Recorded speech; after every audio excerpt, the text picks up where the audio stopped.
கிறிஸ்து இயேசுக்குள் மிகவும் பிரியமான சகோதர சகோதரிகளே, நம்முடைய பிதாவாக தேவனோட நாமத்தினாலும் அருமை இரட்சகர் கர்த்தர் இயேசுவோட நாமத்தினாலும் அன்பையும் மற்றும் வாழ்த்துக்களை தெரிவித்துக் கொள்கிறேன். அன்பான சகோதர சகோதரிகளே, நாம் தொடர்ந்து பார்க்கிற இந்த ஒரு வெளிப்படுத்தின விசேஷத்தை நாம் தியானிக்க வண்ணமாக தேவனுடைய பெரிய கிருபையினால இந்த நாள்ல 6வது சபை பிலதெல்பியா சபை குறித்தான அந்த ஒரு சத்திய வார்த்தைகள், வெளிப்படுத்தின விசேஷத்துல இருக்கக்கூடிய சத்திய வார்த்தைகளை நாம் முடிக்கலாம். அன்பான சகோதர சகோதரிகளே, 6ஆம் சபை பிலதெல்பியா சபை, மார்ட்டின் லூத்தர் அந்த சபையோடைய தூதன். அந்த சபைக்கான அர்த்தம் என்னன்னு பார்க்கும்போது, பிலதெல்பியா அப்படின்னு சொல்லும் போது சகோதர அன்பு. இந்த ஒரு பிலதெல்பியா குறித்து நம்ம அநேக காரியங்கள் நம்ம கடந்த வாரம் நம்ம பார்த்தோம். மறுபடியுமாக இதோடைய முடிவுரையில கன்க்ளூட் பண்ணும்போது ஒரு சின்ன ரிவிஷன் மாதிரி இந்த ஒரு பிலதெல்பியா குறித்து நம்ம தியானிச்சு இந்த ஒரு பாடத்தை முடிக்கலாம். ஸோ இந்த நாள் நம்ம தியானிக்க இருக்கக்கூடிய வேத வசனங்கள் பகுதி வெளிப்படுத்தின விசேஷம் 3ஆம் அதிகாரம் 12ஆம் வசனம் மற்றும் 13ஆம் வசனத்தை நம்ம தியானிக்கலாம். ஜெயம் கொள்கிறவன் எவனோ அவனை என் தேவனுடைய ஆலயத்திலே தூணாக்குவேன், அதினின்று அவன் ஒரு காலம் நீக்குவதில்லை. என் தேவனுடைய நாமத்தையும் என் தேவனால் பரலோகத்திலிருந்து இறங்கி வருகிற புதிய எருசலேம் ஆகிய என் தேவனுடைய நகரத்தின் நாமத்தையும் என் புதிய நாமத்தையும் அவன் மேல் எழுதுவேன். தேவ ஆவி சபைக்கு சொல்கிறதாவது காதுள்ளவன் கேட்க கடவன் என்று எழுது. ஸோ இந்த ஒரு வார்த்தைகளோடைய நான் என்ன நடக்குதுன்னு பார்க்கும்போது, 6வது சபையோடைய அந்த ஒரு தூது கர்த்தர் இயேசு சொல்லக்கூடிய அந்த ஒரு காரியம் முடிவுக்கு வருது நம்ம பார்க்கிறோம். ஸோ வெளிப்படுத்தின விசேஷத்துல நம்ம பார்க்கும்போது, அந்த ஒரு பிலதெல்பியா சபை காலகட்டத்துல வாழ்ந்த பரிசுத்தவான்கள் அவங்க முற்றிலும் ஜெயம் கொண்டா அவங்களுக்கு கொடுக்கூட ஆசீர்வாதம் என்னன்னு நம்ம தியானிக்கும் போது, மறுபடியும் 12ஆம் வசனத்தை நம்ம கொஞ்சம் கவனமாக வாசிக்கலாம். ஜெயம் கொள்கிறவன் எவனோ அவனை என் தேவனுடைய ஆலயத்திலே தூணாக்குவேன், அதினின்று அவன் ஒரு காலம் நீக்குவதில்லை. என் தேவனுடைய நாமத்தையும் என் தேவனால் பரலோகத்திலிருந்து இறங்கி வருகிற புதிய எருசலேம் ஆகிய என் தேவனுடைய நகரத்தின் நாமத்தையும் என் புதிய நாமத்தையும் அவன் மேல் எழுதுவேன். அப்படின்னா இந்த ஒரு வசன பகுதியை நம்ம கவனிக்கும் போது 2 ஆசீர்வாதத்தை கொடுக்கிறார். 2 ஆசீர்வாதம். ஒன்று என்னன்னு பார்க்கும்போது, தேவனுடைய அந்த ஆலயத்துல தூணா இருப்பாங்க, அதுக்கப்புறம் அவங்களுக்கு நாமம் கொடுக்கப்படும். சரி, இந்த வசனத்தை நம்ம கவனிச்சு வாசிக்கும் போது எத்தனை முறை என் தேவன் எனக்கூடிய வார்த்தை பயன்படுது. வசன பகுதியில் நம்ம கவனிக்கும் போது என் தேவனுடைய நாமத்தை, என் தேவன் என் தேவன் அப்படின்னு எத்தனை வாட்டி பயன்படுது பார்க்கும்போது 4 முறை பயன்படுது. 4 டைம்ஸ் வருது. இது நம்ம கொஞ்சம் ஹைலைட் பண்ணி வச்சுக்கலாம். ஏன் 4 முறை இந்த ஒரு காரியம் வருதுன்னு பார்க்கும்போது, அந்த 4 முறையும் ஒவ்வொரு கான்டெக்ட்ல வருது. ஸோ இந்த ஒரு 4 முறை கர்த்தர் இயேசு ஒரு விஷயத்தை என்ன உறுதிப்படுத்துறாருன்னா, என் தேவன் அப்படின்னா கர்த்தர் இயேசு பார்க்கிலும் ஒருத்தர் பெரியவர் இருக்கிறார். அவருடைய சித்தத்தை தான் யார் செய்யறது? கர்த்தர் இயேசு தொடர்ந்து செய்யறார். அப்படின்னா இந்த ஒரு 6ஆம் சபையில இந்த ஒரு வார்த்தைகளை பயன்படுத்தும் போது கர்த்தர் இயேசு உறுதிப்படுத்தக்கூடிய விஷயம் என்னன்னா, திருத்துவம் எனக்கூடிய ஒரு உபதேசம் இல்ல, அது ஒரு பொய்யான உபதேசத்தை ப்ரூவ் பண்றார். எப்படின்னா, கர்த்தர் இயேசுக்கு மேல ஒருத்தர் இருக்கிறாரு, அவர் தான் பிதாவாகிய தேவன். இவர் வெறுமனே யாருன்னு பார்க்கும்போது பிதாவாகிய தேவனுடைய ஒரே குமாரன். அதனாலதான் 4 முறை என் தேவன் என் தேவன் என் தேவன்னு ரொம்பவே அழுத்தி சொல்லும் போது திருத்துவம் எனக்கூடிய உபதேசம் என்ன ஆகுது? அங்க ஒடியுது. ஒருவேளை நம்ம என்ன ஒரு காரியத்தை நம்ம இந்த இடத்துல முன் வைக்கலான்னு பார்க்கும் போதுங்க, பிலதெல்பியா சபையில ஒரு அவேர்னஸ் இல்ல ஒரு விதமான ஒரு தெளிவு எந்த உபதேசத்திலயோ வந்துச்சுன்னு பார்க்கும்போது, மெய் தேவன் யார், அவர் அனுப்பினவர் யார். சோ இன்னொரு காரியம் பார்க்கும்போது, மெய் தேவன் தான் எல்லாத்தையும் பார்க்கிலும் அவர் தான் யாருங்க? பெரியவர். கர்த்தர் இயேசு அவருடைய சொந்த குமாரன் தவிர அவருக்கு ஈடாவோ இல்லை, அவருக்கு இணையாவும் அவரு எப்பவுமே இருக்க மாட்டார். சோ இந்த ஒரு பாயிண்ட குறிப்பிட்டு தான் கர்த்தர் இயேசு என்ன சொல்றாருன்னு பார்க்கும்போது, என் தேவன் என் தேவன் என் தேவன் என் தேவன் அப்படின்னு அவர் பயன்படுத்ததை நம்ம பார்க்கிறோம். இப்போ பிலதெல்பியா சபை, அந்த சபையில ஒருத்தர் ஜெயம் கொள்ளுகிறவர்களுக்கு கர்த்தர் இயேசு வாக்குத்தத்தம் பண்ண அந்த ஆசீர்வாதம் என்னன்னா, அவர் தேவனுடைய ஆலயத்துல எப்படி இருப்பாராம்? என் தேவனுடைய ஆலயத்துல அவர் எப்படி இருப்பாராம்? தூண், தூண், பில்லர் அப்படின்னு நம்ம பார்க்கும் போது அன்பான சகோதர சகோதரிகளே, பொதுவா தேவனுடைய ஆலயம், ஆலயம் தேவனுடைய ஆலயம், இது எதை குறிக்குது பார்க்கும்போது, தேவனுடைய ஆலயம், தேவன் வாசம் செய்யக்கூடிய ஸ்தலம் தான் தேவனுடைய ஆலயம். மனுஷர்கள் அந்த இடத்துல தேவனை சந்திச்சு அவரை தொழுது கொள்வாங்க. இதுதான் தேவனுடைய ஆலயம். அந்த தேவனுடைய ஆலயத்துல யார் தூண் அப்படின்னு பார்க்கும்போது, ஜெயம் கொள்கிறவர் எப்படி இருப்பாங்கன்னு பார்க்கும்போது தூணா இருப்பாங்க. அப்படின்னா இந்த வெளிப்படுத்தின விசேஷத்துல எல்லாமே நம்ம என்ன பண்ண முடியாது, லிட்டரலா எடுக்க முடியாது. அப்படின்னா இந்த தேவனுடைய ஆலயம், ஆலயம் அப்படின்னா என்ன பார்க்கும்போது, ஆலயம் அப்படின்னு சொல்லும் போது தேவனுடைய தெய்வீக திட்டம். அந்த தெய்வீக திட்டத்துல தூணா நிக்கக்கூடியவர்கள் யாருன்னு பார்க்கும்போது உண்மையான சபை. 1,44,000 பேர் முற்றிலும் ஜெயம் கொள்கிறவர் தான் எப்படி நிக்குவாங்கன்னா தூணா நிப்பாங்க. இப்போ தேவனோட தெய்வீக திட்டத்தை நம்ம எடுத்து பார்க்கும் போது தேவனுக்கும் மனுஷனுக்கும் ஒரு பிரிவினை உண்டாச்சு. இப்போ தேவனையும் மனுஷனையும் அது சேர்க்கக்கூடிய அந்த ஊழியம் கர்த்தர் இயேசுவும் சபையும் செய்யும் போது அவங்க தேவனுடைய திட்டத்துல எப்படி இருக்கிறாங்கன்னா ஒரு தூணா இருக்கிறாங்க. அப்படின்னா தூண் அப்படின்னு நம்ம சொல்லும் போது அன்பான சகோதர சகோதரிகளே என்ன குறிக்குது பாருங்க. ஒரு ஸ்ட்ரக்சர் இருக்கு. ஒரு ஸ்ட்ரக்சர்னா ஒரு கூடாரம் எடுத்துக்கலாம், ஒரு பில்டிங் எடுத்துக்கலாம். அதுக்கு தூண் இருக்குன்னா என்ன காரணம்னா, அந்த தூணை நம்ம நினைச்ச பிரகாரம் மாத்தி வைக்க முடியுமா? முடியாது. ஒன்ஸ் அந்த தூணை கட்டிட்டா அந்த பில்டிங்கே எது மேலதான் சார்ந்திருக்கு? அந்த தூண் மேலதான் சார்ந்திருக்கு. அப்படின்னா இந்த இடத்துல கர்த்தர் இயேசு சொல்லக்கூடிய பாயிண்ட் என்னன்னு பார்க்கும்போது, 6ஆம் சபையில ஒரு அழைப்பை கொடுத்தார். அவளை விட்டு வெளியே வா, அந்த அந்தி கிறிஸ்து அமைப்பை விட்டு நீ வா வெளியே, நீ தைரியமா ஒரு ஸ்டெப் எடு. ஒருவேளை அவங்க தைரியமா அவங்க ஸ்டெப் எடுத்ததுனால தான் அவ்வளோ பெரிய அமைப்பு விட்டு அவங்க வரும்போது அவங்க மனசுல என்ன இருக்கும்? இவ்வளவு நாள் நாங்க அங்க ஒரு தூண ஆதாரமா இருந்தோம் அந்த அமைப்புக்கு. இப்ப நம்ம அவளை விட்டு வெளியே வரும்போது ஒரு நிர்கதியான ஒரு சூழல், கைவிடப்பட்ட ஒரு சூழல், மனுஷனால் புறக்கணிக்கப்பட்ட ஒரு சூழல். அந்த சூழல்ல இருந்து அவங்க வெளியே வரும்போது கர்த்தர் இயேசு ஒரு வாக்கு என்ன கொடுக்குறாருன்னா, நீ அவங்கள விட்டு சத்தியத்துக்காக நீ நிக்கும் போது நீ தான் தேவனுடைய தெய்வீக திட்டத்துல தூணும் ஆதாரமா எப்பவுமே இருப்ப. அவருடைய திட்டத்துல தூணும் ஆதாரமா எப்பவுமே நீ இருப்ப.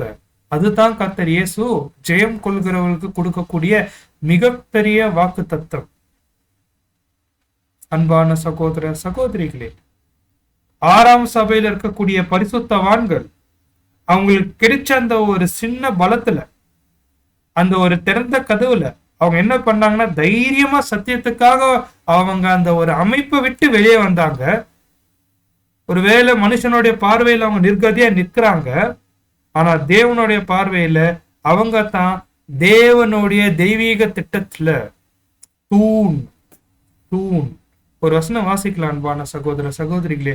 1 தீமோத்தி 3ஆம் அதிகாரம் 15ஆம் வசனம் நம்ம வாசிக்கலாம். 1 தீமோத்தி 3ஆம் அதிகாரம் 15ஆம் வசனம்.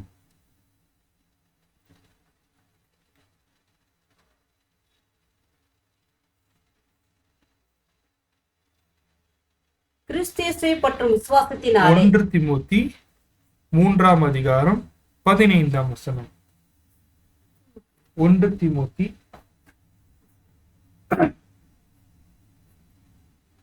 3 அதிகாரம்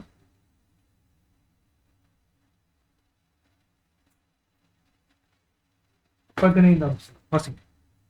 தாமதிப்போமானாகில் தேவனுடைய வீட்டிலே நடக்க வேண்டிய வகையை நீ அறியும்படி இவைகளை உனக்கு எழுதுகிறேன்.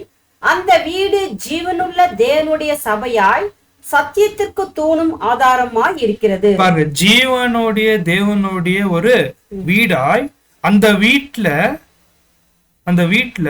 சத்தியமும் சத்தியம் தூணும் தூணும் ஆதாரமா யார் இருப்பாங்கன்னு பார்க்கும்போது உண்மையான சபை.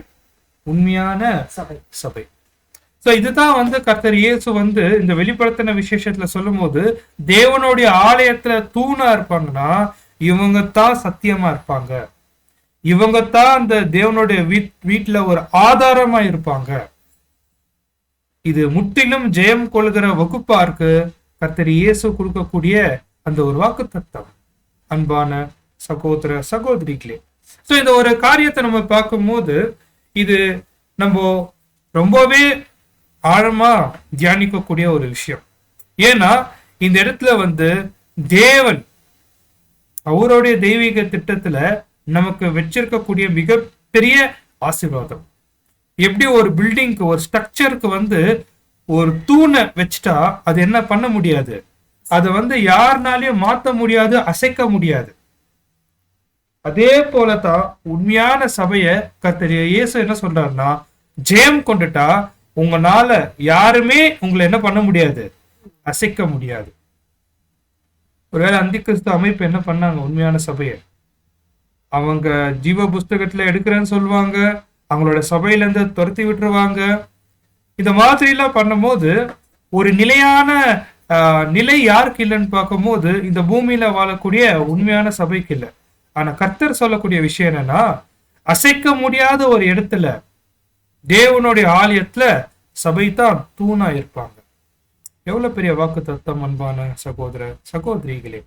சோ அடுத்த ஒரு பாயிண்ட் நம்ம தியானிக்கும் போது அன்பான சகோதர சகோதரிகளே, நெக்ஸ்ட் வாக்கு தத்தம் தேவனுடைய நாமம், புது எருசலேம் எனக்கூடிய தேவனுடைய நகரத்துடைய நாமம், கர்த்தர் இயேசுவே கொடுக்கக்கூடிய புதிய நாமம்.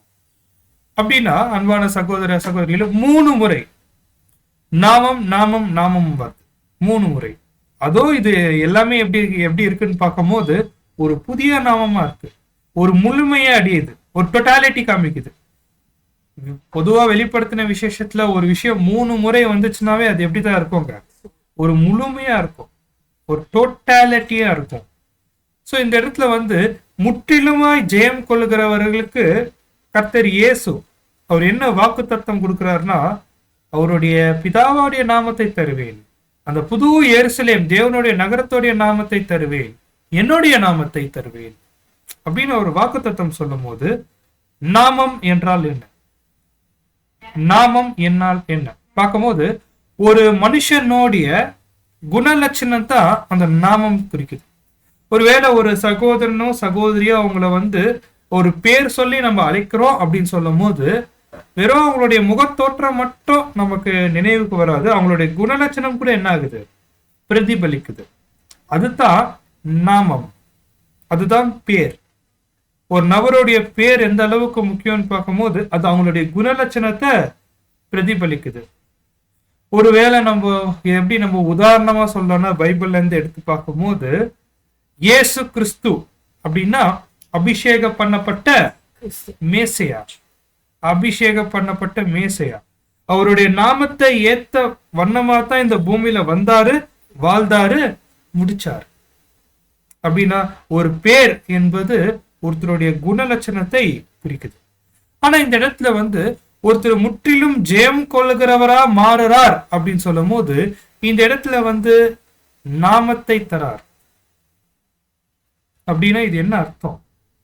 கண்டிப்பா நம்ம எப்ப மறுரூபம் ஆகுறோமோ, எப்ப நம்ம 2ஆம் திரைக்கு கடந்து போறோமோ, நமக்கு திவ்ய சுபாவத்தை கர்த்தர் இயேசு தராரோ, எப்ப நம்ம அந்த ஒரு திவ்ய சுபாவத்தை நம்ம பெற்றுக்கொள்றோமோ அதுக்கப்புறம் இந்த பூமியில நமக்கு இருந்த நாமமை பார்க்கிலும் ஒரு புதிய நாமம் கிடைக்குது, ஒரு புதிய கேரக்டர், இல்லைன்னா ஒரு புதிய தோற்றம் அப்படின்னு நம்ம சொல்லலாம். அப்படின்னா என்ன அர்த்தம்? 1,44,000 பேரு புதிய கிறிஸ்துக்களா மாறுறாங்க, புதிய கிறிஸ்துக்களா மாறுறாங்க. அப்படின்னா என்ன அர்த்தம்? நம்ம இந்த விஷயத்துல நம்ம என்ன கவனிக்கிறோம் பார்க்கும்போது பாருங்க, ஒரு ராஜா வீட்டுல ஒரு வாரிசு பிறந்தா, ஒரு ராஜா வீட்டுல ஒரு வாரிசு பிறந்தா, அந்த ராஜாவுடைய நாமம் இந்த ஒரு வாரிசுக்கு என்ன ஆகும்? ஆட்டோமேட்டிக்கா வரும். உதாரணத்துக்கு நம்ம எப்படி சொல்லலாம்னு பார்க்கும்போது ராஜராஜ சோழன், ராஜேந்திர சோழன், அப்படியே நம்ம பார்க்கும்போது அந்த சோழர்கள் பத்தி நம்ம பார்க்கும்போது அந்த வம்சத்துக்கு அந்த பேர் அப்படியே என்ன ஆகும்? வரும். ஒருவேளை இந்த கர்நாடகால எடுத்துக்கணும்னா ஒடையார்ஸ், ஒவ்வொரு ஒடையார்ஸ் பேரும் அவங்களுடைய நாமத்து பக்கத்திலேயே என்ன ஆயிடும்னு பார்க்கும்போது அவங்களுடைய அந்த சர்நேம் அது அப்படியே வந்து அந்த ராயல் ஃபேமிலியோடைய பேர் வந்துடும். அதே போலதான் அந்த 1,44,000 பேரு எப்போ நம்ம மரித்து முதலாம் உயிர்த்தெழுதலை எழும்புவோமோ, கிறிஸ்தக்களாக பிறப்போமோ, நமக்கு ஒரு ராயல் ஃபேமிலியில இருக்கக்கூடிய ராயல் நேம் கிடைக்கும். அப்படின்னா பிதாவாகிய தெய்வீக குடும்பத்துல, பிதாவாகிய தேவனுடைய தெய்வீக குடும்பத்துல அவருடைய பேர்கள் நமக்கு என்ன ஆகும்? வரும். அவருடைய பேர் நமக்குள்ள வரும். என்ன இது காரியம்? இதுல என்ன ஒரு விஷயம் நம்ம சொல்ல வரோம்? என்ன காரியம் பார்க்கும்போது அன்பான சகோதர சகோதரிகளே, இது உண்மையான சபைக்கு, மகிமை அடைந்த சபைக்கு கர்த்தர் இயேசு கொடுக்கக்கூடிய நாமங்கள். ஒருவேளை நம்ம வெளிப்படுத்தின விசேஷம் 14:1 நம்ம வாசிக்கலாம். வெளிப்படுத்தின விசேஷம் 14:1 நம்ம வாசிக்கலாம். ரெவலேஷன் 14:1. ரெவலேஷன் 14:1. பின்பு நான் பார்த்தபோது இதோ சீயோன் மலையின் மேல் ஆட்டுக்குட்டியானவரையும் அவரோடு கூட அவருடைய பிதாவின் நாமம் தங்கள் நெற்றிகளில் எழுதப்பட்டிருந்த 1,44,000 பேரையும் நிற்க கண்டேன். பிதாவோடைய நாமம் அப்படியே யாருக்கு இது டிரான்ஸ்பர் ஆகுதுங்களா? அந்த ஆட்டுக்குட்டி ஆனவருடைய 1,44,000 பேர், 1,44,000 பேருக்கும் இந்த ஒரு பிதாவுடைய நாமம் என்ன ஆகுதுன்னா டிரான்ஸ்பர் ஆகுது. அப்படின்னா என்ன அர்த்தம்? பிதாவுடைய தேவனுடைய நாமம் அப்படின்னு பார்க்கும்போது நம்ம உண்மையே பார்த்தோம், அந்த ஒரு நாமம் அப்படின்னு சொன்னாலே கேரக்டரிஸ்டிக்ஸ், குணலட்சணம்.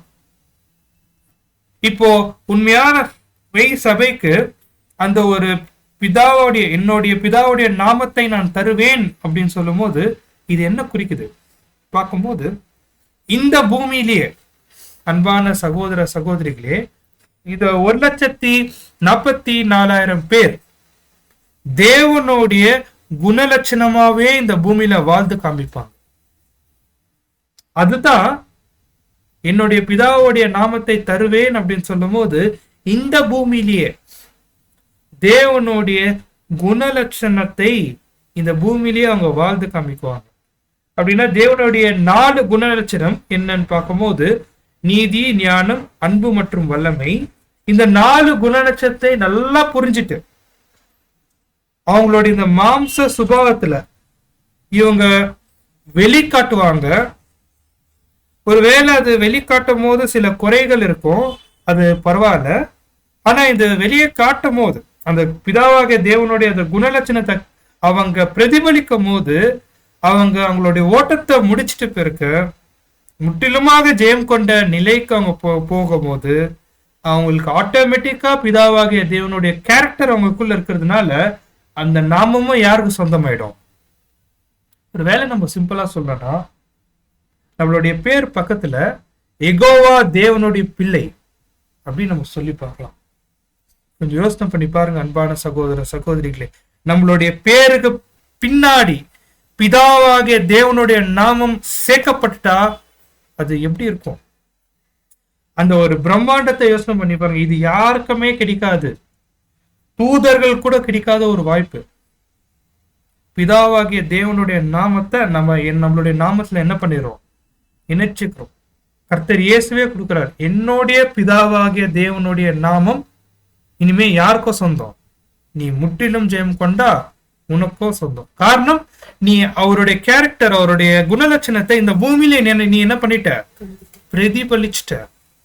பிரியமான சகோதர சகோதரிகளே, முதல் விஷயம் நாமம், பிதாவாகிய தேவனோட நாமம், நம்மளுடைய தேவனுடைய நாமம்.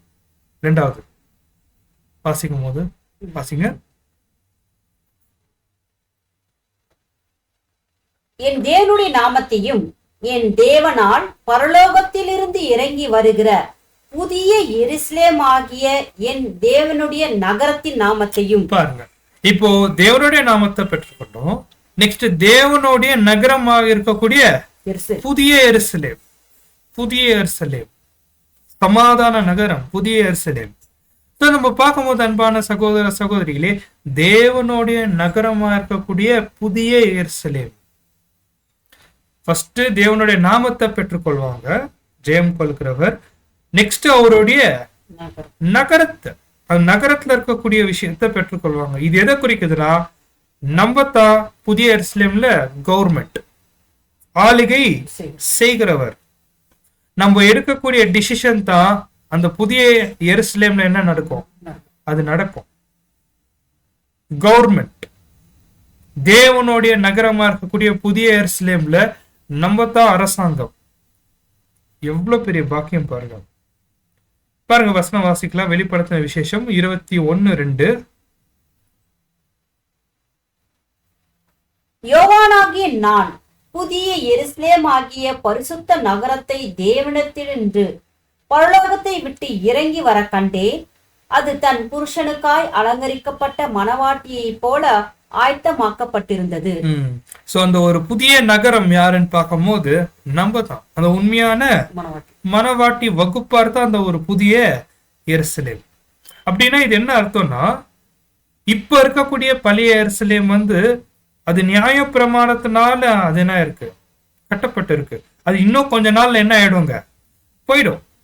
ஏன்னா நிறைவானது வரும்போது குறைவான விஷயம் என்ன ஆயிடும், அது போகும்போது அன்பான சகோதர சகோதரிகளே, தேவனுடைய ராஜ்யம் கண்ணுக்கு தெரிகிற விதத்துல இந்த பூமியில ஸ்தாபனமாகும் போது அங்க யார் தான் அதிகாரியா இருப்பாங்க, யார் தான் அரசாங்கமா இருப்பாங்க, அந்த ஜனத்துல அந்த ஒரு நகரத்துல இருக்கக்கூடிய ஜனங்களுக்கு யார் தான் அவங்கள சீர்திருத்தி அவங்கள தேவனிடத்துல கொண்டு வருவாங்கன்னு பார்க்கும்போது நம்ம தான் புதிய எருசலேம் இருக்கக்கூடிய நம்ம தான். அன்பான சகோதர சகோதரிகளே, ஒருவேளை மார்ட்டின் லூத்தருடைய நாட்கள்ல 6ஆம் சபையில பார்க்கும்போது அவங்கள ஒரு இடத்துல தங்க விட்டாங்களா இந்த ரோமன் கேத்தலிக் சிஸ்டம்.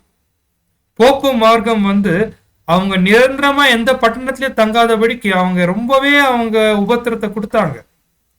ஆனா இவங்க தான் நகரமாவே மாறுறாங்க, ஒரு நிரந்தரமான நகரமா மாறாங்க. அன்பான சகோதர சகோதரிகளே, பாருங்க, இந்த பூமியில இழக்கக்கூடிய ஒவ்வொரு விஷயம்தான் நம்ம ஜெயம் கொள்ளும் போது தேவன் அதை என்ன பண்றாருன்னா ஒரு மேலான ஆசீர்வாதமா திருப்பி அவர் என்ன பண்றாரு.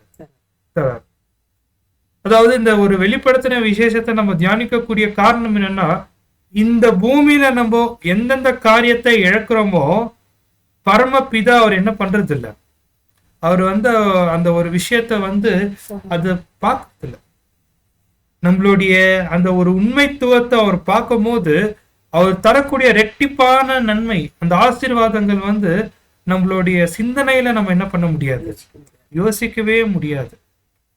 பாருங்க, அந்த ஒரு கண்ணுக்கு தெரிகிற பாகத்துல அந்த புதிய எருசலேம் உண்மையான சபை தான் அவங்க எப்படி இருக்குவாங்கன்னா ஒரு கவர்மெண்டா இருப்பாங்கன்னு சொல்லும் போது இது எவ்வளவு பெரிய விஷயம். ஏசாயா 2:3 நம்ம வாசிக்கலாம். ஐசாயா 2:3. திரளான ஜனங்கள் புறப்பட்டு வந்து நாம் கர்த்தரின் பர்வதத்துக்கும் யாக்கோப்பின் தேவனுடைய ஆலயத்திற்கும் போவோம், வாருங்கள், அவர் தமது வழியை நமக்கு போதிப்பார், நாம் அவர் பாதைகள் நடப்போம் என்பார்கள். ஏனெனில் சியோனிலிருந்து வேதமும் எருசலேமிலிருந்து கர்த்தரின் வசனம் வெளிப்படும். அப்படின்னா சபை, சர்ச், அந்த முற்றிலும் ஜெயம் கொண்டவர்கள் அவரிடத்திலிருந்து புறப்படக்கூடிய ஒரு அந்த சத்தியம் முழு மனுக்குலத்தை எங்க திருப்போம்னா தேவன் இடத்துல திருப்ப ஒரு மிகப்பெரிய ஒரு பாக்கியம் யாருக்கு இருக்குன்னு பார்க்கும்போது தேவன் நமக்கு கொடுத்திருக்கிறார். அதுதான் புதிய எருசலேம். நெக்ஸ்ட் நம்ம பார்க்கும்போது மூன்றாவது, என் தேவனுடைய நகரத்தின் நாமத்தையும் என் புதிய நாமத்தையும் அவன் மேல் எழுதுவேன். என் புதிய நாமத்தையும், என் தேவனுடைய நகரத்துடைய நாமத்தையும், என் புதிய நாமத்தையும், என் புதிய நாமத்தையும். ரொம்ப ஆச்சரியமான சத்தியம். ஃபர்ஸ்ட் பிதாவாகிய தேவனுடைய நாமம், நெக்ஸ்ட் அவருடைய நகரத்துடைய நாமம், மூன்றாவது கர்த்தர் இயேசுவோடைய புதிய நாமம் கூட யார் கிடைக்குது. எவ்வளவு பியூட்டிஃபுல்லான தாட் பாருங்க. அப்பாவோட பேர் மாத்திரம் இல்ல, மணவாளனுடைய பேர் கூட என்ன ஆகுது, நமக்கு சேருது. என்ன பாயிண்ட் இது? ஒருவேளை இங்க என்ன சொல்ல வராரு அப்படின்னா, கர்த்தர் இயேசுக்கு ஒரு புதிய நாமம் இருக்கா, அவர் ஒரு புதிய நாமம் இருக்காருன்னா அவருக்கு ஏதாவது புதிய நாமம் இருக்கா அப்படின்னு பார்க்கும்போது இந்த இடத்துல நம்மளோட மூத்த சகோதரர் ஒரு பாயிண்ட் கொடுக்குறாரு. நீங்க கர்த்தர் இயேசுவை நீங்க எப்படி பாக்குறீங்க? அவரை வெறும் ஒரு சின்ன பவுண்டரியில வச்சு நீங்க பாக்குறீங்களா அப்படின்னா என்ன அர்த்தம்? கர்த்தர் இயேசு, ஜீசஸ் கிரைஸ்ட், அபிஷேக பண்ணப்பட்ட மேசியா, அவரு பேருக்கு ஏற்ற மாதிரி இந்த பூமிக்கு வந்தாரு, ஈடு பலியை கொடுத்தாரு, முழு மனுக்குலத்தை ரட்சித்தார். இவ்வளவுதான் இந்த பேருடைய அர்த்தம், அபிஷேக பண்ணப்பட்ட மேசியா. இவ்வளவுதான் அவருடைய நாமமா? இவ்வளவுதான் கர்த்தர் இயேசுவா? இல்ல, இது கர்த்தர் இயேசுக்கு இந்த பூமியில மனுக்குலத்தை மீட்கிறதுக்காக தேவன் கொடுத்த பேர், அபிஷேக பண்ணப்பட்ட மேசியா. நீங்க இந்த உலகத்துல இருக்கிற ஜனங்களை ரட்சிப்புக்கு கொண்டு வாங்க. ஆதாமுக்குள்ள விழுந்தவர்கள் எல்லாரையும் கிறிஸ்து இயேசுக்குள்ள உயிர்த்த எழுப்பணும். அபிஷேக பண்ணப்பட்ட மேசியா. அவ்வளவுதானா அப்படின்னு கேட்கும் போது இல்ல. அவர் எப்போ அந்த திவ்ய சுபாவத்துக்கு மாறினாரோ, கர்த்தர் இயேசுடைய நாமம் வெறும் அபிஷேக பண்ணப்பட்ட மேசியா மாத்திரம் இல்ல, அதையும் தாண்டி அவருக்கு என்னென்ன நாமம் இருக்குன்னு ஏசாயா 9ஆம் அதிகாரம் 6ஆம் வசனத்துல கொடுக்கிறார். பார்க்கலாம். ஏசாயா 9:6. நமக்கு ஒரு பாலகன் பிறந்தார், நமக்கு ஒரு குமாரன் கொடுக்கப்பட்டார், கர்த்தத்துவம் அவர் தோளின் மேல் இருக்கும், அவர் நாமம் அதிசயமானவர். பாருங்க, அதிசயமானவர், ஆலோசனை கர்த்தர், வல்லமையுள்ள தேவன், நித்திய பிதா, சமாதான பிரபு எனப்படும். பாருங்க, இது எவ்வளவு நாமங்கள் பாருங்க. யாருக்கு? கர்த்தர் இயேசுக்கு. அப்படின்னா முற்றிலும் ஜெயம் கொள்கிற நபருக்கு அவர் ஒரு புதிய பேர், அவருடைய புதிய பேர் அவர் கொடுப்பார் அப்படின்னு சொல்லும் போது கண்டிப்பா ராஜ்யத்துல நிறைய வேலைகள் நமக்கு கொடுக்கப்படும். நம்மளுடைய லிமிட்டேஷன் நீங்க இவ்வளவுதான் செய்யுங்கன்னு அவர் என்ன பண்ண மாட்டாரு, கொடுக்க மாட்டார். ரான்சம் கொடுத்துட்டீங்களா, இதோட உங்களோட வேலை முடிஞ்சிச்சு அப்படின்னு தேவன் கர்த்தர் இயேசு என்ன பண்ணல, ஸ்டாப் பண்ணல. அதையும் தாண்டி அவருக்கு எவ்வளவு நாமங்கள், எவ்வளவு பொறுப்புகள், அந்த ஒரு மகிமையின் சுபாவத்துல தேவன் பிதாவாகிய தேவன் கர்த்தர் இயேசுக்கு என்னென்ன வேலைகள் கொடுத்திருக்கிறார்னா அந்த வேலைகள் முழுவதும் அவருடைய நாமம் தான். இப்ப நம்ம ஜெயம் கொண்டுட்டா நமக்கும் அது என்ன ஆகுதுன்னு பார்க்கும்போது அந்த நாமம் நமக்கும் தரிக்கப்படுது. அன்பான சகோதர சகோதரிகளே, இது ரொம்ப பியூட்டிஃபுல்லான தாட். என்னன்னு பார்க்கும்போது அந்த ஒரு கர்த்தர் இயேசுவோடைய நாமத்தை நம்மளுக்கு தரார், அவருடைய புதிய நாமத்தை நமக்கு தராருன்னு சொல்லும் போது ராஜ்யத்துல நமக்கு எவ்வளவு வேலைகள் இருக்கு அதுதான் இந்த ஒரு வசன பகுதியில காணப்படுது. அன்பான சகோதர சகோதரி, இந்த ஒரு காரியத்தை நம்ம தியானிக்கும் போது ரொம்ப பியூட்டிஃபுல்லான விஷயம், நாம் தான் சத்தியத்துக்கு தூணும் ஆதாரம். தேவனுடைய தெய்வீக திட்டத்துல நாம தான் தூண்.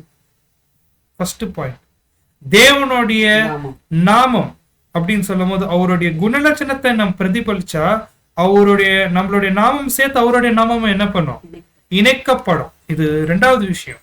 மூணாவது, தேவனுடைய நகரம், அந்த சமாதான நகரத்துல நம்ம தான் யாருங்க, கவர்மெண்ட், நம்ம தான் ஆளுகை செய்கிறவர்கள். இந்த ஜனங்களை தேவனிடத்துல திருப்பக்கூடிய மாபெரும் வேலை யார் தான் செய்வோம்னா புதிய எருசலேம் இருக்கக்கூடிய நாம் தான்.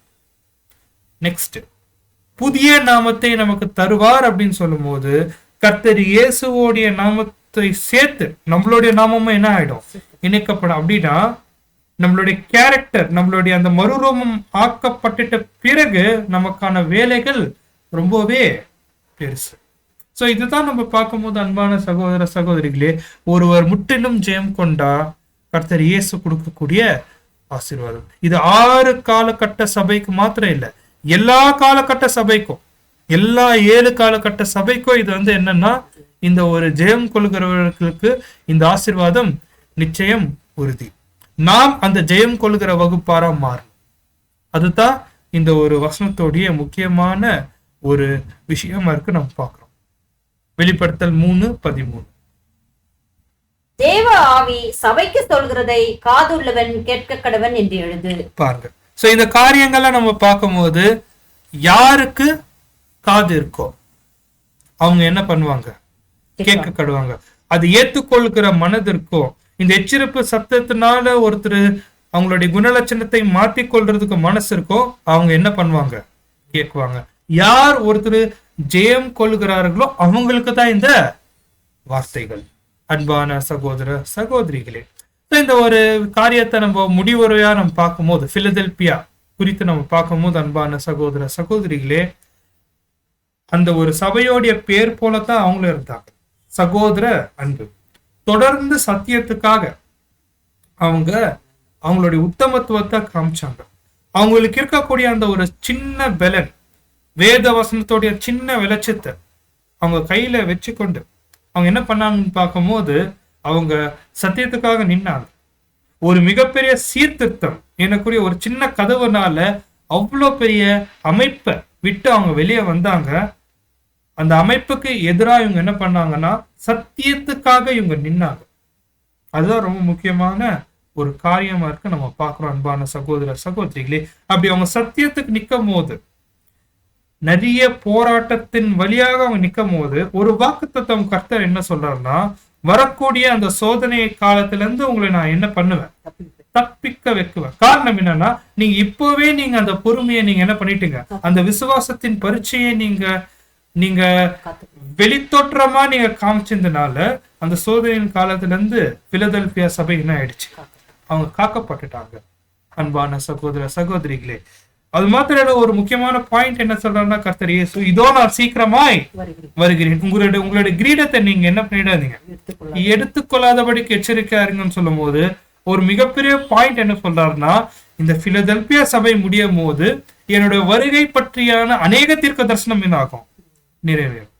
ஒருவேளை நம்ம வரிசையிட்டு நம்ம சொல்லும் போது 1260, 1290, 2300 ராப்பகல், 1335 வருஷம் காத்திருந்து சேருகிறவர் பாக்கியவான். சோ இந்த ஒரு தீர்க்க தரிசனங்கள்லாம் என்ன ஆகுதுன்னு பார்க்கும்போது பிலதெல்பியா சபையிலேயே நிறைவேறுது.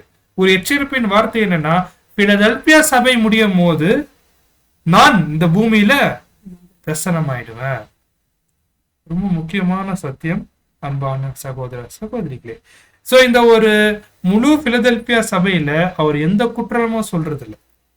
காரணம் என்னன்னா, சத்தியத்துல தொடர்ந்து வேத ஆராய்ச்சி, சத்தியத்துக்காக புது வேத ஆராய்ச்சி பண்றதுனால கர்த்தர் இயேசு இவங்க மேல எந்த ஒரு குறை குற்றமும் அவர் சொல்றது இல்லை.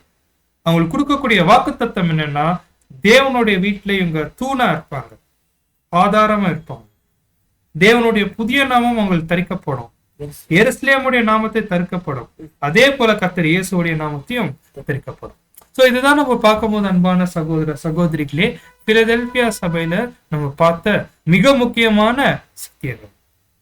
சரி, இதோட நம்ம இந்த ஒரு பாடத்தை முடிச்சா இந்த வெளிப்படுத்தின விசேஷத்துக்கும் ஒரு சாதாரண ஸ்டடிக்கும் ரொம்பவே வேறுபட்டுருது. இதோட பாயிண்ட்ல நம்ம என்ன பண்றது இல்ல, 6ஆம் சபைய முடிக்கிறது இல்லை. நம்மளுடைய மூத்த சகோதரர் 7th சர்ச், 7ஆம் சபை, லவோதிக்கேயா சபை, அது துவங்கறதுக்கு முன்பாக சில முக்கியமான காரியங்கள் சோதனையின் காலத்தை பத்தி சொல்றாரு. அது எதுக்கு லீட் ஆகுதுன்னு பார்க்கும்போது, வழி நடத்துதுன்னு பார்க்கும்போது 7ஆம் சபைக்கு அது வழி நடத்துது. வசனத்தை வாசிக்கலாம். வெளிப்படுத்தின விசேஷம் 3ஆம் அதிகாரம் 10ஆம் வசனம். Revelation 3:10. என் பொறுமையை குறித்து சொல்லிய வசனத்தை நீ காத்து கொண்டபடியினால் பூமியில் குடியிருக்கிறவர்களை சோதிக்கும்படியாக பூச்சக்கரத்தின் மேலெங்கும் வரப்போகிற சோதனை காலத்திற்கு தப்பும்படி நானும் உன்னை காப்பேன். சோ இதுதான் நம்ம பார்க்கும்போது 6ஆம் சபை இந்த சோதனையின் காலத்துல இருந்து தப்பிச்சிட்டாங்க. ஆனா 7ஆம் சபை அவங்க துவங்கும் போதே இந்த சோதனையின் காலத்துல தான் அவங்க என்ன ஆவாங்க, துவங்குவாங்க. அப்படின்னு சொல்லும் போது இந்த சோதனையின் காலத்துடைய தன்மைய நம்மளுடைய மூத்த சகோதரர் கொஞ்சம் எக்ஸ்பிளைன் பண்றாரு. ஒருவேளை இந்த சோதனை காலம் 2 விதமா நம்ம பிரிக்கலாம். அவர் ஆஃப் டெம்ப்டேஷன் 2 பாகமா பிரிக்கலாம். ஒண்ணு, இந்த சோதனை இந்த பூமி மேல ஒரு நீண்ட காலத்துக்கு நிறைவேறும். லாங் பீரியட் சோதனை காலம் நிறைவேறும். வரோம் இல்ல, நிறைவேறும். ஏன்னா ஏற்கனவே நம்ம லெவோதோக்கியா சபையில் இருக்கிறதுனால நீண்ட காலம் இந்த சோதனை காலம் நம்மளுடைய நாட்கள்ல நிறைவேறும். ஒண்ணு. இன்னொன்னு, ரொம்ப காலம் சுருக்கமா இருக்கும், ஆனா அது ரொம்பவே சோதனை காலமா இருக்கும். அப்படின்னா 2 பாகம் இருக்குது. ஒண்ணு, ரொம்ப நீண்ட காலத்துக்கு சோதனை இருக்கும். இன்னொன்னு, ரொம்ப சின்ன காலத்துக்கு மட்டும் தான் சோதனை அனுமதிக்கப்படும். சோ அந்த விதத்துல நம்ம பார்க்கும்போது இந்த நீண்ட காலம் சோதனையின் காலம் எங்க துவங்குச்சுன்னு பார்க்கும்போது 1874 எப்போ நம்ம ஆண்டவர் இந்த பூமியில பிரசனம் ஆனாரோ அங்க துவங்கி மகா உபத்திரத்துல முடியும். 1874 துவங்கி மகா உபத்திரத்துல இந்த ஒரு சோதனையின் நாட்கள், இந்த சோதனையின் காலம் முடியும். இது நீண்ட காலம், இது நீண்ட காலம். ஏன்னா வசனம் ரொம்ப கிளியரா இருக்கு, வாசிக்கலாம். இது யார் மேல வருதுன்னு சொல்லும் போது பூமியில இருக்கக்கூடிய குடிகள் மேல இந்த சோதனை காலம் வரும்போது 1874 துவங்கி மகா உபத்திரம் முடிகிற வரைக்கும் இந்த ஒரு சோதனை காலம் இருக்கும். முதல் பாயிண்ட். 2வது, இந்த சோதனையின் காலம் நீண்ட காலம் ஒண்ணு இருக்கு, சிறிய காலத்துக்கு சோதனை காலம் இருக்கு. அந்த சிறிய காலம் என்னன்னு பார்க்கும்போது அன்பான சகோதர சகோதரிகளே, ரொம்ப முக்கியமான சத்தியங்கள். இனிமே நம்ம வெளிப்படுத்தின விசேஷத்தை நம்ம மிக முக்கியமா தியானிக்கக்கூடிய வசன பகுதி அந்த மிருகமும் மிருகத்தோடைய சுரூபம், the marking of beast and vitalization of image. அந்த மிருகத்தோடைய சுரூபத்துக்கு சத்துவம் கிடைக்குது. அந்த மிருகத்தோடைய சுரூபத்துக்கு சத்துவம் கிடைக்குது. இது ரொம்ப கொஞ்ச காலம் தான் வரும். இந்த கொஞ்ச காலம் எப்படி இருக்கும்னு பார்க்கும்போது உண்மையான பரிசுத்தவான்களுக்கு மிக மிக மிக மிக சோதனையான காலம். அதோட என்ன முடியுதுன்னு பார்க்கும்போது சுவிசேஷ யுகம் முடிச்சிடும். இது 2வது காரியம். சோ இந்த ஒரு தன்மையை குறித்து நம்மளுடைய மூத்த சகோதரர் கொஞ்சம் எலாபரேட் பண்றாரு. அது கொஞ்சம் விவரிச்சு சொல்றாரு. இது எங்க யார் மத்தியில வரும்னு பார்க்கும்போது பூமியில இருக்கக்கூடிய குடிகள் மேல அப்படின்னு சொல்லும் போது பூமியில 2 வகுப்பா இருக்கிறாங்க. ஒண்ணு, அந்த ஒரு எப்படி இருக்கிறாங்கன்னு பார்க்கும்போது அந்த பூமியில ஜனங்களை கொந்தளிக்கக்கூடிய கடல். அப்படின்னா அன்பான சகோதர சகோதரிகளே, 2 விதமான ஜனங்கள். பூமி அப்படின்னு சொல்லும் போது ஒரு அமைப்பு, அசைக்க முடியாத அமைப்பு. இன்னொன்னு, கொந்தளிக்கக்கூடிய ஜனங்கள். இவங்க மத்தியில தான் அவர் என்ன பண்ண போறாருன்னா இந்த சோதனையின் காலத்தை கொண்டு வர போறாரு. பாருங்க, பூமி அமைப்பு, ஒரு ஸ்ட்ரக்சர்டு ஆர்கனைசேஷன். அவங்க மேல கொண்டு வரும்போது அந்த பூமிக்குள்ளதான் யார் இருக்கிறாங்க, கொந்தளிக்கக்கூடிய ஜனங்கள். அவங்க மேல என்ன கொண்டு வராருன்னு பார்க்கும்போது அன்பான சகோதர சகோதரிகளே, சோதனை காலத்தை கொண்டு வராரு. அப்படின்னா அந்த கொந்தளிக்கக்கூடிய ஜனங்கள் யாருன்னு பார்க்கும்போது எந்த ஒரு மத ரீதி சாராம இருக்கக்கூடிய ஜனங்கள். ஆனா இந்த அமைப்புகள்னு சொல்லும் போது இப்போ கூட எந்த அமைப்பு இருக்கு, அந்தி கிறிஸ்து அமைப்பு இருக்கு. அந்த ரிலீஜியஸ் அத்தாரிட்டி இன்னும் என்ன இருக்கிறாங்க, இந்த பூமி மேல இருக்கிறாங்க.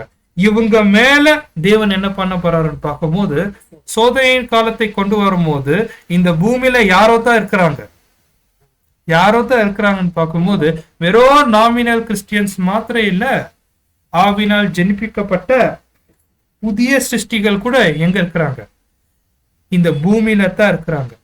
அப்படின்னா இந்த பூமியில தேவன் அந்த சோதனையின் காலத்தை கொண்டு வரக்கூடிய மிக முக்கியமான காரணம் என்னன்னு பார்க்கும்போது, யார் கோதுமை மணி, யார் களை வகுப்பார், யார் தேவனுக்காக நிக்கிறாங்க, யார் தேவனுக்காக நிக்கல. இதனால தேவன் என்ன பண்றாருன்னா இந்த சோதனைய முற்றிலுமா, அதாவது உலகத்துல இருக்கிற எல்லா ஜனங்க மேல என்ன பண்றாருன்னு பார்க்கும்போது ஒரு பொதுவான சோதனைய அவர் என்ன பண்றாருன்னா அனுமதிக்கிறார். சோ இதுதான் பேக்ரவுண்ட். இந்த பேக்ரவுண்ட்ல நம்மளுடைய சகோதரர் அப்படி நம்ம பார்க்கும்போது நீண்ட கால சோதனை என்னென்ன இருக்கும் அப்படின்னு ஒரு லிஸ்ட போட்டு சொல்றாரு. ஒருவேளை இந்த லிஸ்ட நீங்க கவனிச்சு பாத்தீங்கன்னா இது அப்படியே நம்மளுடைய வேத வசனத்துக்கு முரணாதான் இருக்கும். இதனால உண்மையான சபை அவங்க சோதிக்கப்படுவாங்க, பொய்யான அமைப்பு இதுல சிக்கி தவிப்பாங்க. இந்த காரணம் அப்படியே எடுத்து பார்த்தா உலக ஜனங்களுக்கும் இதனால பாதிப்பு வந்திருக்கும். இது நீண்ட நாள் பாதிப்பு. பாரு என்னென்ன பாயிண்ட்ல பாதிப்பு வந்துச்சுன்னு பார்க்கும்போது, ஒவ்வொரு சத்தியம் தேவனோட வார்த்தைகள் வெளியே வரும்போது, அது பிரகாசமா வெளியே வரும்போது பேரளவில் இருக்கிற கிறிஸ்தவர்களுக்கு ஒரு தாக்கம். இதுதான் முதல் விஷயம். Impact of higher criticism on Christian faith. சத்தியம் வெளியே வரும்போது 2 வசனம் இருக்கு கையில. அந்த வசனம் போதும் ஒரு மனுஷனுடைய விசுவாசத்தை ஷேக் பண்றதுக்கு. தேவன் அனுமதிக்கிறார். ஏற்ற நேர சத்தியம். ஒருவேளை நம்மளுடைய சகோதரர்கள் மத்தியில கூட இந்த மாதிரி சத்தியங்கள் வரும்போது ஏன் பிரிவினை வருதுன்னு பார்க்கும்போது சத்தியம் உண்டாக்கக்கூடிய தாக்கம். அப்படி சத்தியம் வரும்போது தேவனுடைய வார்த்தை என்ன சொல்லுது, நம்ம அதுக்கு இசைவா நம்ம நின்னுட்டோம்னா இந்த சோதனையிலேருந்து நம்ம என்ன ஆகுறோம்? தப்பிக்கிறோம்.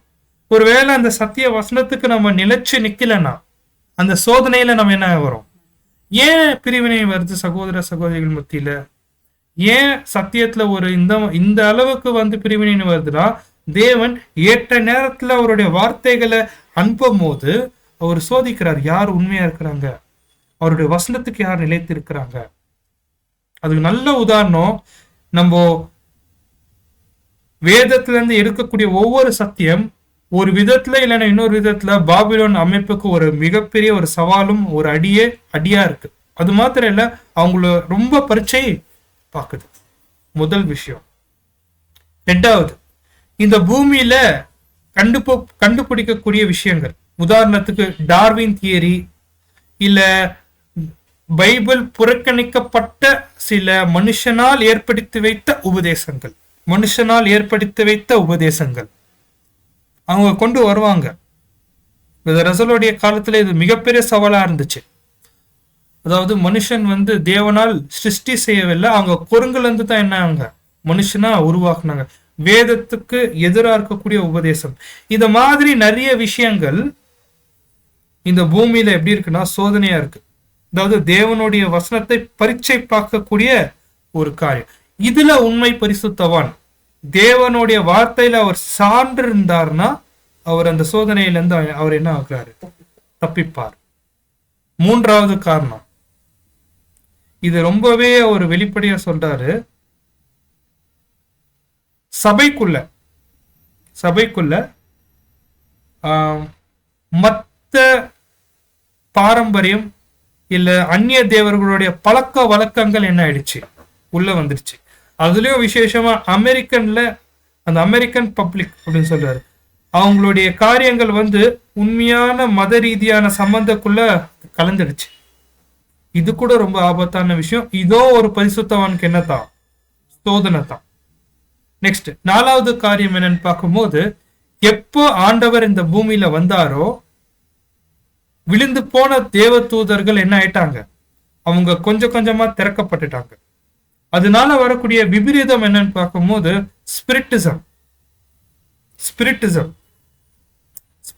அப்படின்னு சொல்லும் போது இந்த ஒரு விழுந்து போன தூதர்கள் பண்ணக்கூடிய அந்த ஒரு சேட்டைகள், அந்த அட்டூழியங்கள், அந்த காரியத்துல கூட இந்த பூமியில நிறைய பிரச்சனைகள் வருது. ஒருவேளை இப்போ நோவின் நாட்கள் போல இந்த ஒரு மனுக்குலம் அந்த ஒரு பாவத்துக்குள்ள கடந்து போகுதுன்னா அதுக்கு முக்கியமான காரணம் யாரு?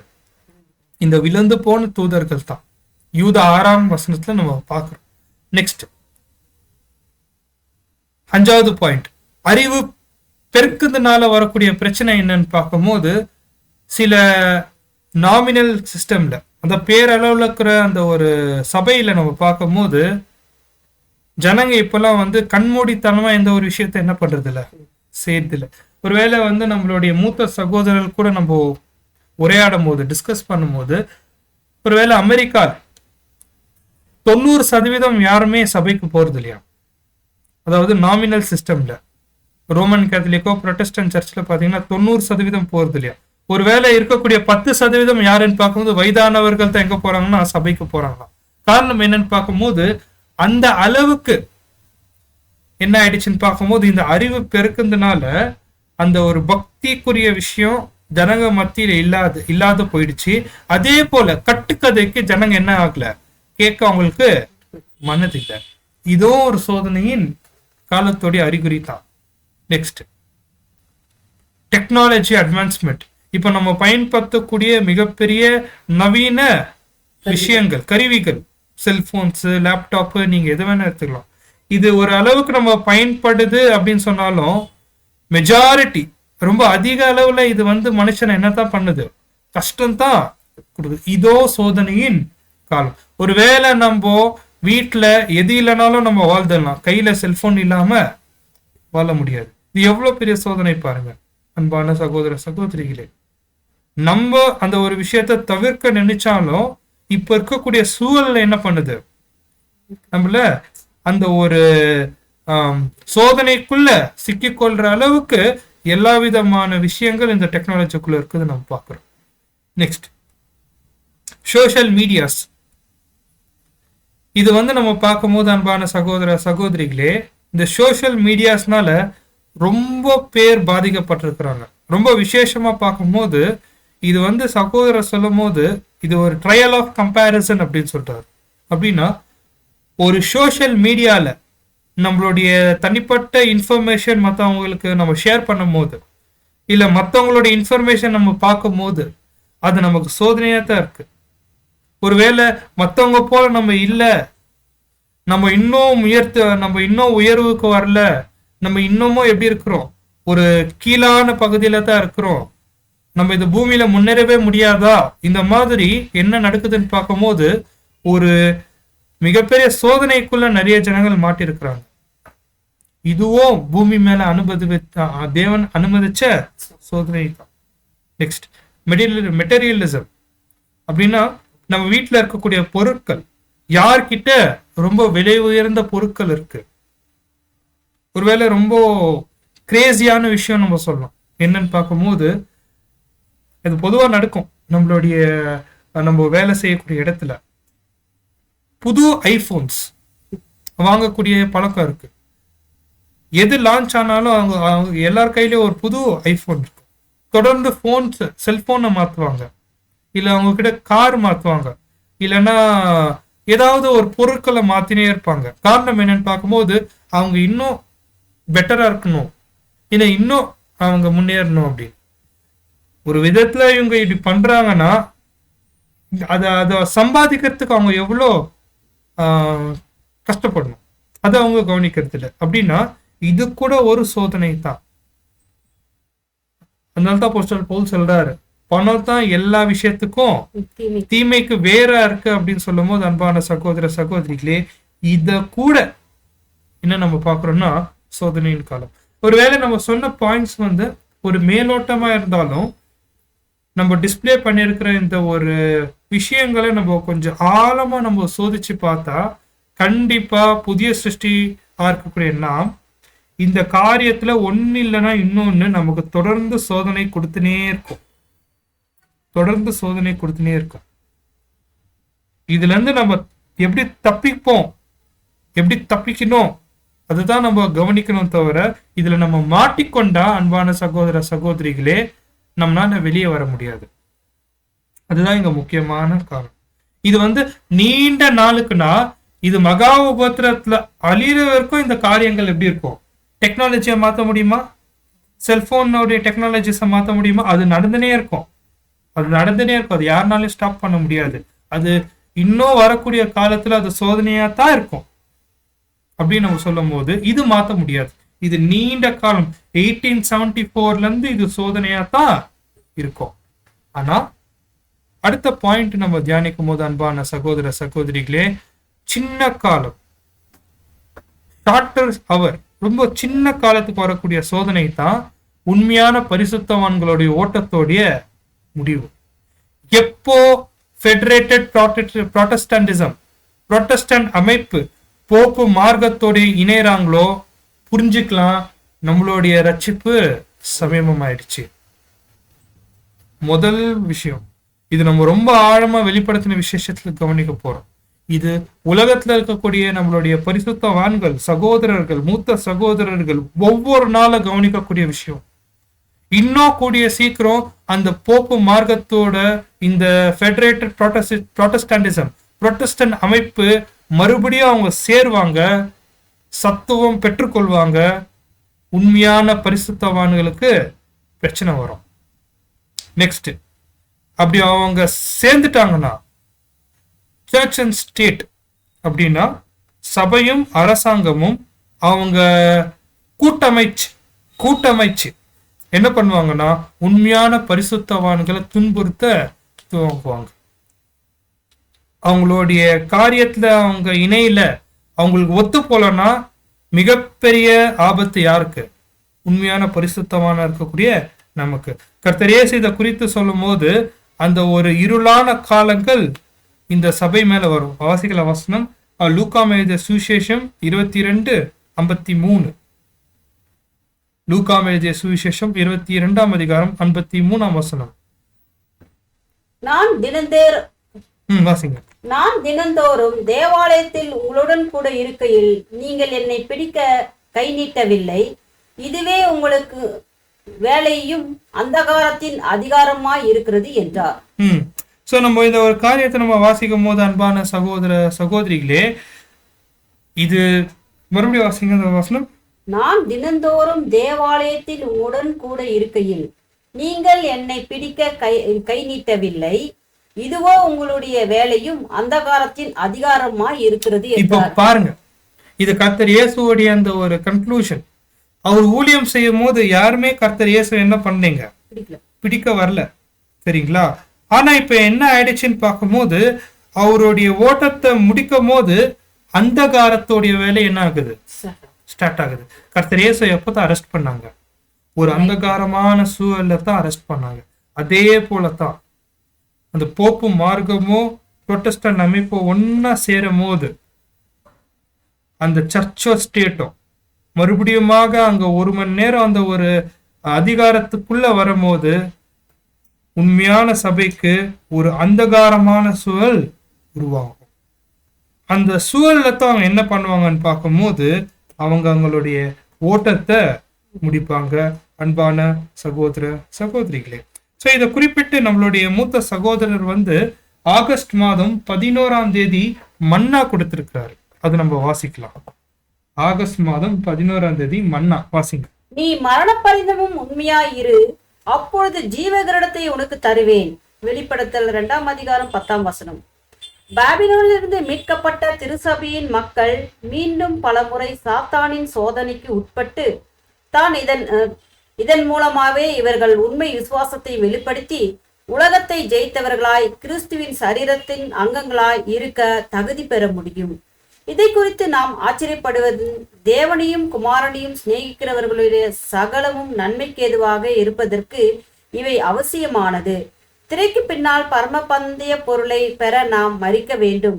எளியா வகுப்பினருக்கு இத்தகைய வாழ்க்கையில் ஏற்படும் பல தோல்விகள் கிறிஸ்துவின் ராஜ்யத்தில் மகிமையை கொடுக்கிறதா இருக்கும். அப்படி நான் இந்த இடத்துல சொல்லக்கூடிய விஷயம், மறுபடியும் 2ஆம் முறை இவங்க என்ன பண்ணுவாங்க? தாக்கப்படுவாங்க. அப்போ தாக்கப்படும் போது உண்மையான பரிசுத்தவான்கள், வாய்ப்புல இருக்கக்கூடிய பாதாங்கங்களா இருக்கக்கூடிய நாம் நம்மளுடைய ஓட்டத்தை முடிப்போம். இதுதான் ரொம்ப அருமையான பிக்சரா தானியேல் 3ஆம் அதிகாரத்துல பாக்குறோம். அந்த சிலையை வணங்க சொல்லி அவங்க அந்த சிலையை கட்டுறாங்க. இப்போ ஷாத்ராக், மேஷக், அபத்நேகோ, அனானியா, மிஷேல், அசரியா இவங்களை வணங்க சொல்லும் போது அவங்க என்ன பண்ணல? வணங்கல. அப்படின்னா அனுதினம் அந்த ஒரு சிலை எழுப்பப்படுறது இவங்க பாக்குறாங்க இல்லையா? அவங்களுக்கு தெரியும் அந்த சிலை ஒவ்வொரு நாளும் எழுப்பப்படும் போது கண்டிப்பா உண்மையான சபைக்கு தெரியும், இன்னும் கொஞ்ச நேரத்துல அதிகாரம் இதை வணங்க செய்ய வைக்கும். அந்த காலம் வரும்போது அன்பான சகோதர சகோதரிகளே, நம்ம நிக்கிறோமா இல்ல விழுறோமா? இது கொஞ்ச காலத்தை அனுமதிக்கக்கூடிய சூழல், நம்மளுடைய உண்மை தன்மையை நிரூபிக்கக்கூடிய சூழல். சொல்ல போனா ஒருவேளை நம்மள ரத்த சாட்சியா நம்மள சாகடிக்கிறதுக்கு கூட அந்த அமைப்பு என்ன ஆகும்? முன்ன வரும். நம்ம நிலைச்சு நிக்கிறதுக்கு தேவனுடைய ஆவி நமக்கு அதிகமா தேவை. சோ அதுதான் நம்ம பார்க்கும்போது அன்பான சகோதர சகோதரிகளே, அப்போஸ்தலன் பவுல் சொல்லும் போது இந்த காலம் கடைசி காலமா இருக்கிறதுனால காலத்தை நம்ம என்ன பண்ணணும்? பயன்படுத்திக்கணும். ஏன்னா இனிமே காலம் என்ன ஆகாது? செல்லாது. ரொம்ப நம்ம நெருக்கமான ஒரு காலகட்டத்துல வந்துட்டோம். 2025 ஆயிடுச்சு பிரதர். இன்னும் எவ்வளவு வருஷம்? ஒரு 10-15 வருஷம் நம்ம தள்ளிடலாம். அப்படின்னா நம்ம இந்த அழைப்புல சொல்லவே முடியாது. எப்போ அந்த ஒரு புரோட்டஸ்டன்ட் அமைப்பு அந்த ஒரு பேப்பசி கூட இணைஞ்சிட்டாங்களோ நம்ம நினைச்சுக்கணும் நம்மளுடைய ரட்சிப்பு சமீபமா ஆயிடுச்சு அன்பான சகோதர சகோதரிகளே. சோ இதுதான் நம்ம பார்க்கும்போது கன்க்ளூஷன் ஒரு பாயிண்ட். பிரதர் என்ன சொல்றாருன்னா, நாளுக்கு நாள் இந்த மாதிரி சோதனைகள் உச்சக்கட்டத்துக்கு போக போக போக போக அவங்களோட விசுவாசம் பரீட்சிக்கப்படும். ஒவ்வொரு நேரம் ஒவ்வொரு நொடியை நம்ம கடந்து போக போக போக அது சோதனையோடைய தன்மை எப்படி ஆகும்? அதிகமா தான் ஆகும், தவிர குறைவாகாது. அந்த நீண்ட கால சோதனையை நம்ம பார்த்தோம் இல்லைங்களா? அந்த நீண்ட கால சோதனை அது எல்லாமே சேர்த்து வச்சு ஒரு சின்ன கால சோதனையா பரிசுத்தமான்களுக்கு வரும். அந்த சின்ன கால சோதனை அவங்கள யார் உண்மை உள்ளவர்கள்னு நிச்சயமா காமிக்கும். இதுதான் கர்த்தர் இயேசு சொல்லும் போது மத்தேயு 24:24 வாசிக்கலாம். இந்த காலத்தை குறித்து அவர் என்ன சொல்றாருன்னா, மத்தேயு 24:24, ஏனெனில் கள்ள கிறிஸ்துக்களும் கள்ள தீர்க்கதரிசிகளும் எழும்பி கூடுமானால் தெரிந்து கொள்ளப்பட்டவர்களையும் வஞ்சிக்கத்தக்கதாய் பெரிய அடையாளங்களையும் அற்புதங்களையும் செய்வார்கள். தெரிந்து கொள்ளப்பட்டவர்களே அவங்க என்ன பண்ணிடுவாங்க? வஞ்சிப்பாங்க. இதுதான் நம்ம பார்க்கும்போது அன்பான சகோதர சகோதரிகளே, பூமி மேல வரக்கூடிய அந்த ஒரு சோதனையின் நாட்கள். இப்ப அந்த சோதனையின் நாட்கள் எங்க துவங்குச்சுன்னு பார்க்கும்போது இங்க துவங்குச்சு.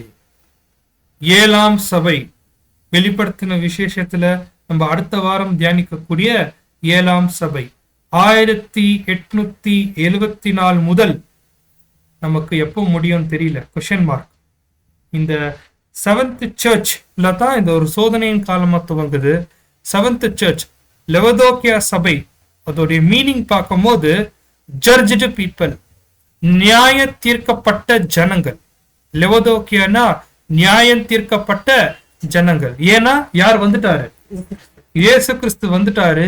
அவங்களுடைய ஜனங்களை அவர் என்ன பண்றாரு? நியாயம் தீர்த்துட்டார். 7ஆம் சபையுடைய தூதர் பிரதர் ரசல். சோ இதுதான் நம்ம என்ன பண்றோம்னு பார்க்கும்போது அன்பான சகோதர சகோதரிகளே, அடுத்த வாரம் த சர்ச் ஆஃப் லெடோஷியன், லெவதோக்கியா சபை குறித்தான காரியங்கள், நாம் வாழுகிற இந்த கடைசி கால சபை 7th சர்ச், 7ஆம் காலகட்ட சபை, நம்மளுடைய நிலை என்ன, நம்ம எப்படி இருக்கிறோம், இந்த ஆவிக்குரிய வாழ்க்கையில நம்ம எப்படி நிக்கிறோம், இது அழகா வெளிப்படுத்தின விசேஷத்துல தேவன் என்ன பண்றாரு? பிரிச்சு நம்ம காமிக்கிறார். ஒருவேளை குற்றங்கள் குறைகள் சுட்டி காமிக்கும் போது நம்ம அதை திருத்தி கொண்டா கண்டிப்பா முற்றிலும் ஜெயம் கொள்கிற வகுப்பாரா நம்ம மாறுவோம். அன்பான சகோதர சகோதரிகளே, உங்களுடைய தனிப்பட்ட ஜெபத்துல இந்த ஒரு வெளிப்படுத்தின விசேஷ தியானத்துக்காக நீங்க ஜெபிக்குமாறு தாழ்மையை கேட்டுக்கொள்கிறேன். அடுத்த வாரம் லெவதோக்கியா சபை, 7ஆம் காலகட்ட சபை, அறுவடை காலம், நம்மளுடைய காலம், கடைசி காலம், முடிவுரை, தேவனுடைய தெய்வீக திட்டத்திலே ஒரு கன்க்ளூஷன். க்ளோஸ் பண்ண போறார் கதவை. அந்த ஒரு கன்க்ளூஷன் எப்படி இருக்கும் அதுதான் நம்ம பார்க்க போறோம். ஆரம்பத்தை பார்க்கிலும் முடிவு தான் ரொம்ப முக்கியம். அந்த முடிவா இருக்கக்கூடிய அந்த லெவோதோக்கியா சபை குறித்து நம்ம அடுத்த வாரம் தியானிக்கலாம். தேவன் தாமே இந்த வார்த்தைகளை ஆசீர்வதிப்பாராக.